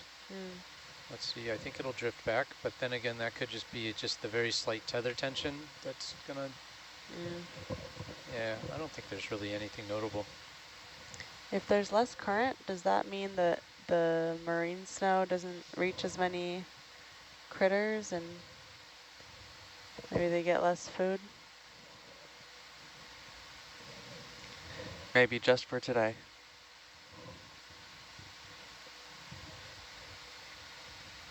Something stalked right there, bottom left. I was double checking something, Kahana. Sorry, I did not hear your question. No worries. I was asking if there might be a correspondence between current and Food supply? food supply. Most definitely. Oh, cool. Zooming in on a, what are we going to call this, Mike? Carnivorous sponge. Very good. Cladorhizidae. Yes. Hey. Woo. Those 2 stalks look like eyeballs. They do. remind me of as a little girl, I had like a headband with sort of alien antennae. My sister had one of those. Is there something on the bottom of it there? Yeah. It looks like a little isopod, maybe. can't tell if it's alive or trapped. It looks coated. It does How do look these sponges trap the isopods? That's a great question, Jacob. Each of the spines basically has sort of microscopic hooks, sort of like baby fish hooks, and the sponge traps animals passively. They get trapped on those hooks, and then the sponge grows tissue around the animal that they trap, enveloping Aaron, them when you're ready. in sponge tissue and then digest them right there. So it doesn't have to move around the animal to any kind of mouth. Just basically the food just hangs out right there. Wow. Do you think it also releases chemical cues to attract them?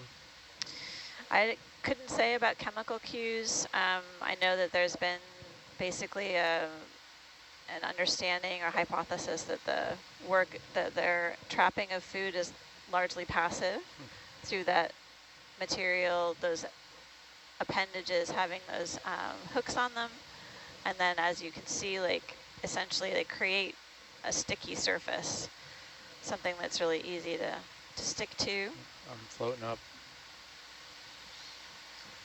And as far as the marine snow is concerned, there is some in the water column. You can see some particulate material as I'm floating the up fast though, just stand ROV by. ascended a bit. So there's food raining out from the water column to I'm the back on. seafloor.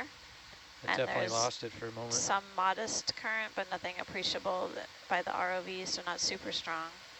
And any kind of currents moving around that material, making the food available to the megafauna we're encountering. Yeah. The verts drop out every so often. It was doing it. It's done every dive. Yeah. It made it really exciting on the last dive. Really? Yeah. Just because we were, you know, a big wall. I don't know if we know anything about chemical cues released by sponges in the deep sea. That's a really good question. I was thinking more of speculation. I think it's great to speculate.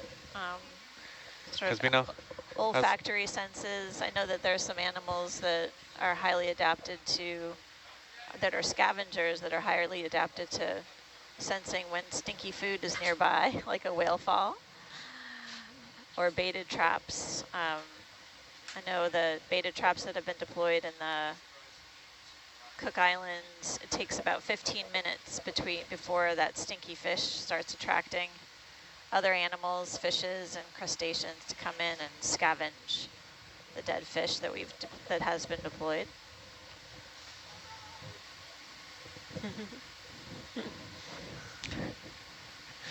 He got excited about going to see the sunrise. Oh, well, that's good. Alrighty. Sunrise is awesome.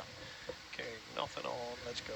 Yeah, the sun is about to rise Ooh, right in got front a of new us. front row person. Yeah, got about 7 minutes. You want to introduce yourself? Me? Yeah. Oh, hi, I'm Rye. I'm back. Hi, Rye. And I am in the co-pilot seat. Hey, Hi, co-pilot. And I I just liked your hair ate clips. a handful of salami and chugged a cup of coffee. So Nice. let's do this. Interesting. You're What do we ready. have on the left there? There was no bread left, so Something on the left? Oh. yeah. Oh, what's this right here? On the left. Okay. Wow. I think you're fine for a minute.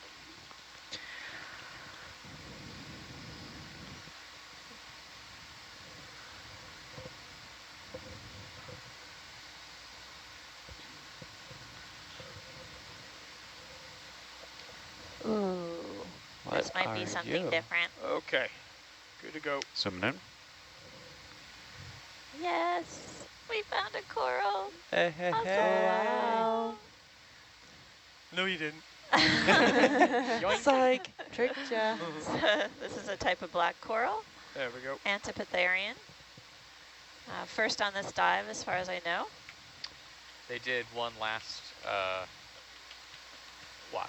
The Yep. black coral is got a dark skeleton. You can see I'll that start to through think the about moving translucent on. tissue. And I guess we're getting a good view, sort of a side view of it. I can't quite tell what the base looks like, but Whatever current there is blowing directly this way.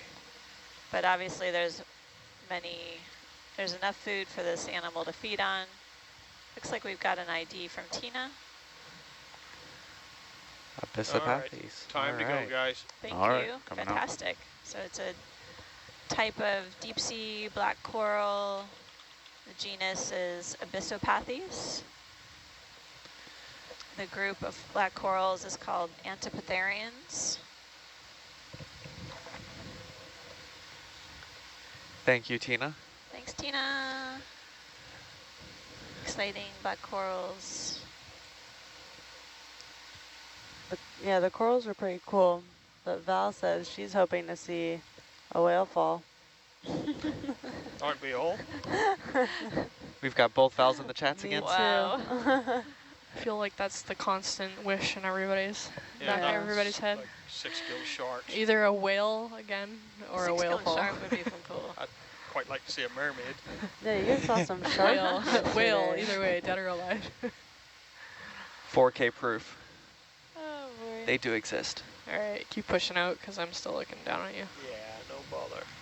Curious if Tina can write in how to distinguish the Abysopathes from the Come down a bit. other types of black corals that we've been seeing. Maybe something we can be on the lookout for in terms of morphology of the polyps, tentacles, branches. So if she's listening, I'd love to hear her insights or read them.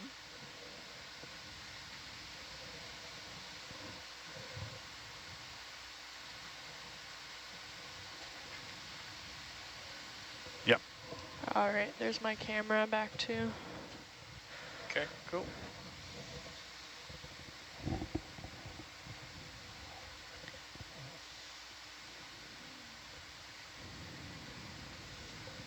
Every now and then we're seeing clean nodule traces, evidence that deposit feeders have been coming by and doing their bit to keep the deep sea floor clean, feeding off of the bottom.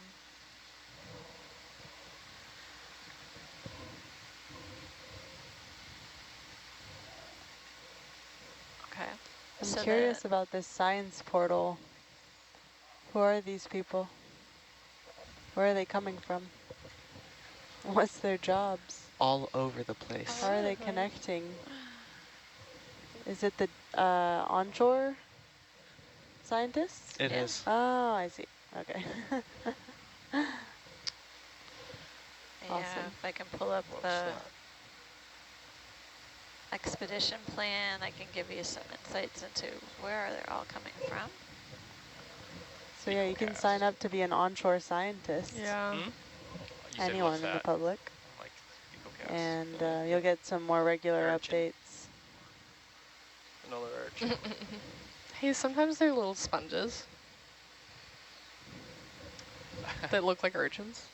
That's true. Sometimes the urchins look like sponges, the sponges look like urchins. Sometimes the little white balls are gastropods. There's actually one here, but Yep. it's kind of too far. I'd say by the time I see him, it's I too know, late to. Too late to say. Don't want to be that guy. Wait, go back. Go back it up. Beep, beep, beep. I can't believe he just had to go with the science lead like that. That's shocking behavior. Old. I can take it. Most of the time, my skin is thick. 82% of the time. That's oddly specific. Yeah, I don't know. I can be 82. sensitive, yes. 82% of the time.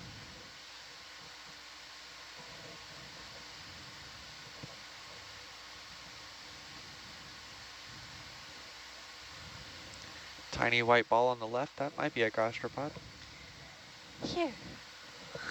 I love the sounds that you make, Amanda.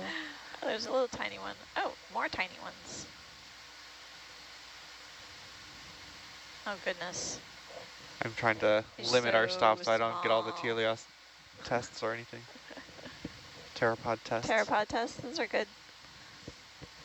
Those are also recording what's falling out from the water column, because those are the shells left over from the pelagic pteropods that Okay, are good to go. gastropods that live in the water column up above. Ooh. What And do the we have verdict here? is And what shall we see? Interesting. Interesting. Ooh, this is something different. Huh. It almost looks like a brachiopod. Looks like a Pokemon. Almost looks kind of like a clam, doesn't it? Yeah. A little bit. This is good.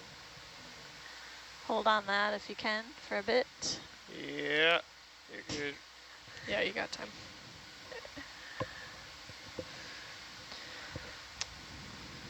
There's something called a bathyarca, Yeah, which looks is a like type that. of clam, mollusk. Has a really similar shape and morphology to this. You happy there, yeah? Thank you so much, pilot. That's awesome. Perfect. Good eyes, back row. Nice job, Mike. Something different. I've been seeing them as we pass over, and I'm just like, Yeah. usually it's too late to say it, though. Top. So I'm going to Come look up the starboard. bathyarca to Yep. get a little more information for you all. It's a new one for me, but I'm gonna keep basically saying that as a broken record because I haven't done too much work in the abyss.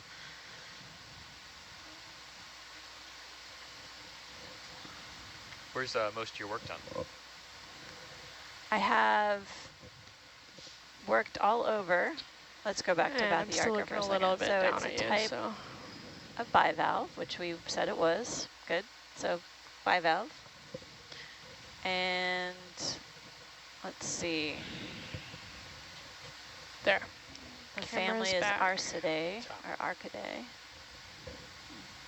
Not so sure if it's that specific genus, but it'll be good to double check. What did you say the family was again?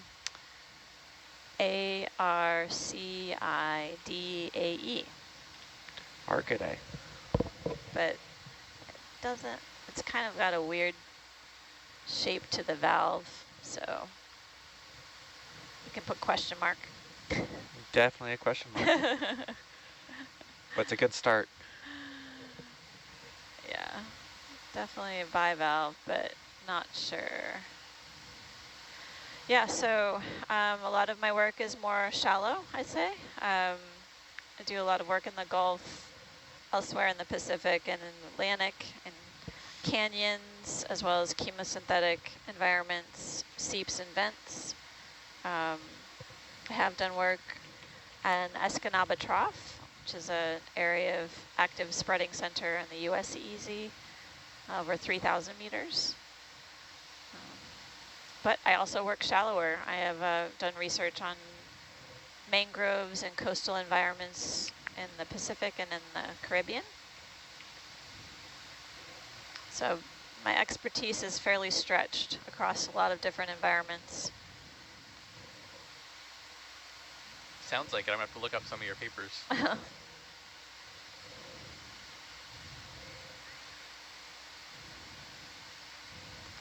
I'm definitely interested in energy and food supply and understanding who eats whom. So I use a variety of different types of tools and chemical biomarkers to better understand food webs and energy flow. So obviously you hear me talk about particulate organic matter and who's eating what, suspension feeders and deposit feeders, and it's something really interesting to me, but it's a key part of the ecology of any environment. Understanding energy flow is an important part of these deep sea ecosystems. I didn't do one last hour. Did one first hour, forgot about that last one. Yeah, roger. Oh, you can see the sunset in the camera. Sunrise? Yeah, Or sunset. sunrise. What time? Losing Where track. are we? What time of day? I wouldn't have been surprised if it was the sunset, though. I haven't been able to really keep track of time.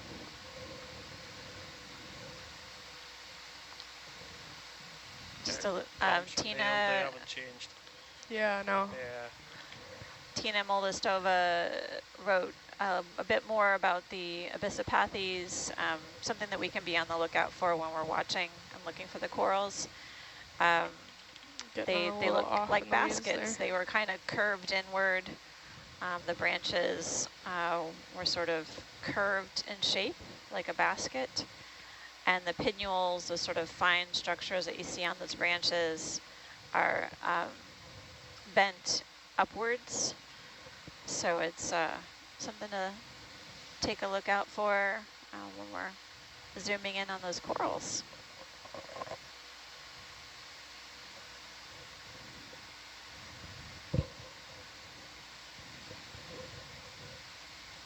So mollusk-wise, we've seen a different kind of gastropod and a bivalve so far. Next up is bryozoan. Saw one just a moment ago, I think. Yeah, I thought I saw it underneath the, Yep. You're in the front now. Missed it. Oh, that's cool. Looks like a holothurian up there on the Yeah, left. One of those sea stars, or and more sea crinoids here. lilies, yeah, crinoids. Yeah, sorry. Seem to be pretty dominant. They've taken over for the sea stars on this dive. Crinoids aplenty. There's been no shortage of stalked crinoids.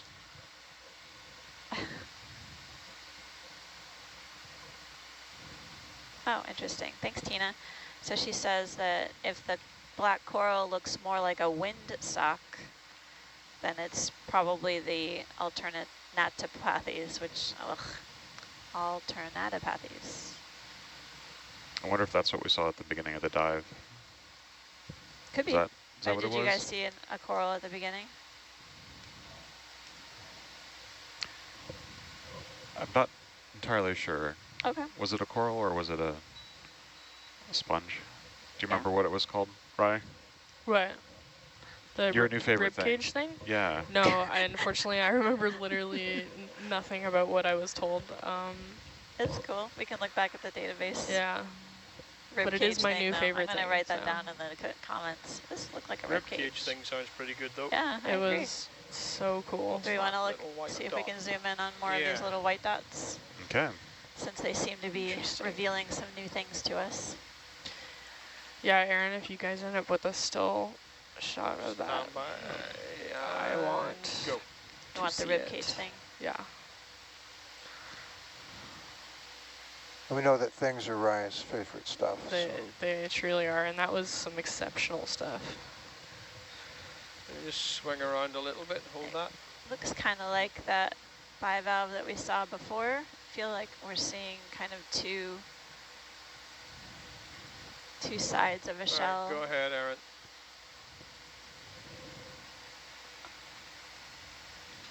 Looks a little on the empty side though. Yeah, Yeah. I don't know. Looks like it could have been a snail shell or...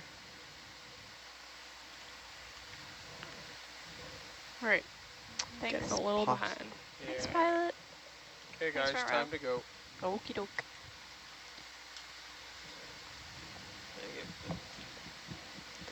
Nodule fields.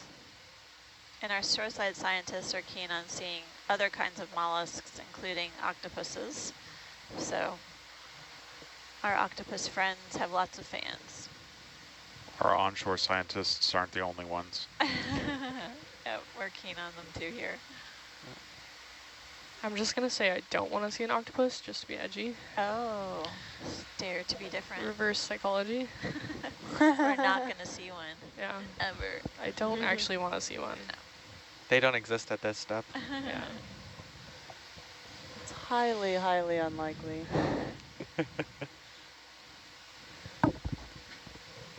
I see what you guys are doing. Yeah.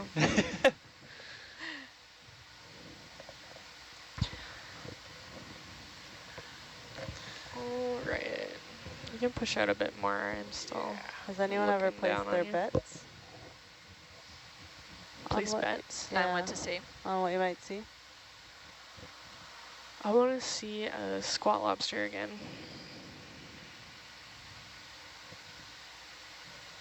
Squat lobster again. Squat lobster. We saw one on, or like a few on the last dive, Yeah. Oh, wow. and I've been surprised because squat lobsters are probably the most prolifically present thing I've seen on every single dive ever. Can we zoom in on this stalked creature, please? There's time.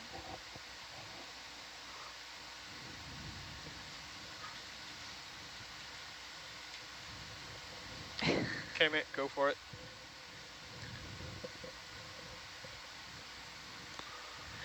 Oh, interesting.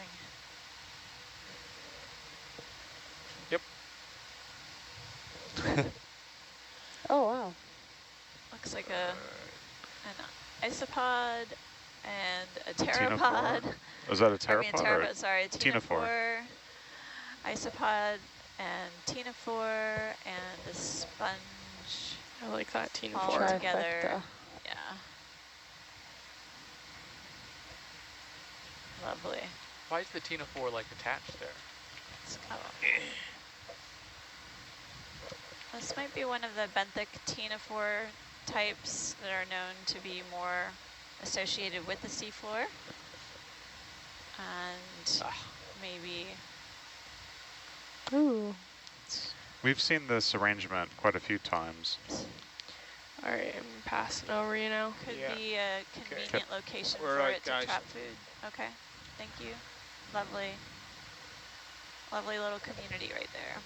Looks like there might have been something closer to the base as well. Yeah, so Jacob, I'm speculating that, you know, maybe the ctenophore is accessing food,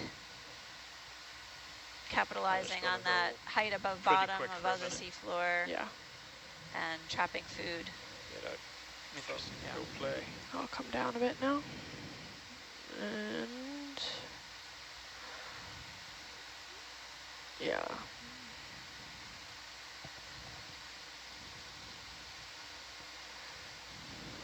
That's great. That's me looking more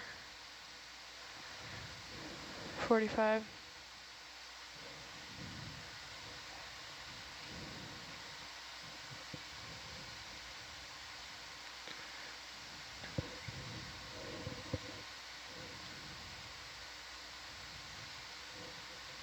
Some sort of star up ahead, maybe? Looks like we're coming upon a You want to stop and look? Seastar? Looking like a Sure, Brisingid. that'd be good. Yeah, you got the time for it. No. Yes, please.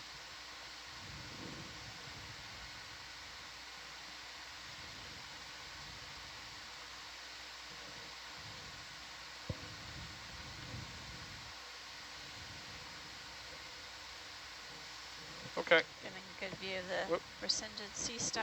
Wow. there we go.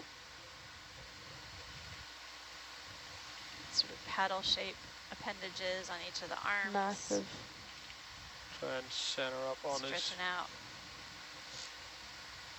Yeah, there you go. It's a great view of the seafloor underneath it as well. Capturing food.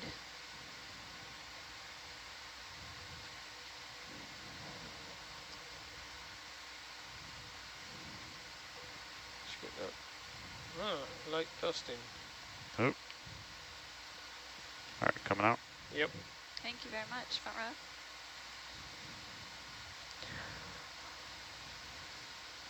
Really, really soft in there. Yeah. Yeah, I was having issues with that too.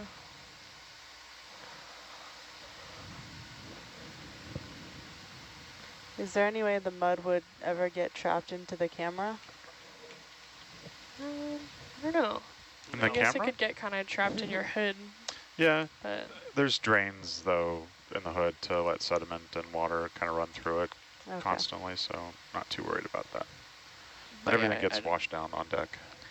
I don't think we risk any, like, it's not going to obstruct the camera.